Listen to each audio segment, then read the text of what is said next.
Hello guys, మీలో ఎంతమంది chicken lovers ఉన్నారో కామెంట్ చేయండి. అయితే చికెన్ ఫ్రైని బాగా డ్రై రోస్ట్గా కాకుండా నార్మల్గా కొంచెం గ్రేవీగా సాఫ్ట్గా పీసెస్ రావాలంటే నాలా ట్రై చేయండి ఒకసారి. మీకు పర్ఫెక్ట్గా వస్తుంది అనమాట. కొంచెం పీసెస్ గట్టిగా అవ్వకుండా సాఫ్ట్గానే ఉంటాయి, మంచిగా ఉండిద్ది అనమాట కర్రీలాగా. సో ఇలా ట్రై చేయండి. ఎవరైతే బాగా డ్రై రోస్ట్గా ఇష్టపడరో వాళ్ళు ఇలా ట్రై చేసుకుంటే చాలా బాగుండిద్ది అనమాట. ఏం లేదు, ముందుగానే పీసెస్కి ఉప్పు కారం మీకు తగిన ఏవైతే మసాలా ఉంటాయో అవన్నీ వేసేసుకొని ఒక హాఫ్ అన్ అవర్ అలా ఉంచేసేసి ఏంటంటే వాటర్ అంతా ఉడికిందాక కళాయిలో అలా రోస్ట్ చేస్తూ ఉంటుంటే మూత పెట్టాలి. ఎందుకంటే లేకపోతే అది ఆయిల్కి మొత్తం ఎవాబరేట్ అయిపోయి డ్రై అయిపోతాయి అనమాట పీసెస్.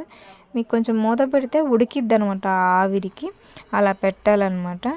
ఆయిల్ కూడా తక్కువ వేసేసి చేయండి, అప్పుడు అవి డ్రై అవ్వవు అనమాట.